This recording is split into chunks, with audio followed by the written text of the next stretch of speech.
കൊല്ലം തോട് നവീകരണത്തിനായി കുടിയൊഴിപ്പിച്ച കുടുംബങ്ങൾ തീരാ ദുരിതത്തിൽ. മുണ്ടക്കൽ സ്വദേശികളായ തോടിന് ഇരുവശവും താമസിച്ചിരുന്ന 35 കുടുംബങ്ങളാണ് വീട് നഷ്ടപ്പെട്ട് പോകാൻ മറ്റൊരിടമില്ലാതെ തെരുവിൽ കഴിയുന്നത്.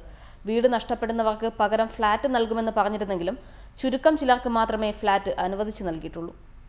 ഞങ്ങളുടെ ഭർത്താക്കന്മാർ സുഖമില്ലാതെ കിടക്കുന്നവരാണ്. ഈ പ്രായമായ മക്കളെയും കുട്ടികളെയും കൊണ്ട് ഞങ്ങൾ എവിടെ പോകും, ഏത് തെരുവിൽ പോകും, ഞങ്ങൾക്കത് അറിയാൻ വയ്യ.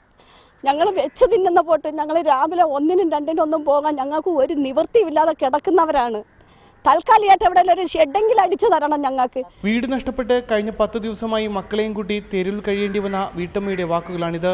കൊല്ലം തോടിന് നവീകരണത്തിന്റെ പേരിൽ കുടിയൊഴിപ്പിച്ച 35ഓളം കുടുംബങ്ങളാണ് ഇങ്ങനെ തെരുവിൽ കഴിയുന്നത്. കൊല്ലം തോടിന് സമീപം കഴിഞ്ഞിരുന്ന മുണ്ടക്കൽ പാലം മുതൽ ഇരുവിപുരം വരെയുള്ളവരാണ് ഇങ്ങനെ പെരുവഴിയിലായത്. 27 വർഷം കൊണ്ട് ഞാൻ ഇവിടെ കിടക്കുന്നതാണ്. എനിക്ക് വോട്ട് ലിസ്റ്റിൽ പേരുണ്ട്, എല്ലാം ഉണ്ട്. അവരുടെ ലിസ്റ്റിൽ മാത്രം പേരില്ല, താലൂക്കിലില്ല പേര്, കളക്ടറെടുത്തില്ല. എനിക്ക് ലിസ്റ്റിൽ പേരില്ലെന്ന് പറയുന്നത്. ചെല്ലുന്നിടത്തെല്ലാം പറയാം പിന്നെ ആവട്ടെ എന്ന് പറയുന്നത്. ഇതുവരെ ഒരു റെക്കോർഡില്ലാതെ ഞങ്ങളെ വീടും എല്ലാം അടിച്ചു പൊളിച്ചിട്ട് ഞങ്ങൾ ഇതാ വെള്ളത്തിനകത്ത് കിടക്കുക. ഈ കുഞ്ഞുങ്ങൾ മഴ പെയ്താൽ പോലും കയറ്റി കിടത്താൻ പോലും ഒരു ഇടമില്ല.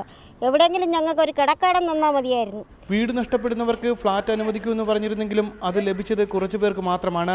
രാഷ്ട്രീയ സ്വാധീനമുള്ളവർ ആദ്യം തന്നെ ഫ്ളാറ്റുകൾ നേടിയെടുത്തു എന്നാണ് ഇവർ പറയുന്നത്. പദ്ധതി ആരംഭിക്കുമ്പോൾ ഉണ്ടാക്കിയ പട്ടിക പ്രകാരമാണ് ഫ്ളാറ്റുകൾ അനുവദിച്ചതെന്നാണ് അധികാരികളുടെ വിശദീകരണം. കുറച്ചു കാലം കൂടി കാത്തിരുന്നാൽ ഫ്ളാറ്റ് ലഭിക്കുമെന്നാണ് സ്ഥലം MLA ആയ A. അസീസ് പരാതിയുമായി എത്തിയവരോട് പറഞ്ഞത്. സുരക്ഷിതത്വമൊന്നുമില്ലാതെ റോഡരികിൽ തന്നെ കഞ്ഞിവെച്ച് എത്ര കാലം കഴിയണമെന്നറിയാതെ ജീവിതം വഴിമുട്ടിയ അവസ്ഥയിലാണ് ഈ കുടുംബങ്ങൾ. റിപ്പോർട്ടർ, കൊല്ലം.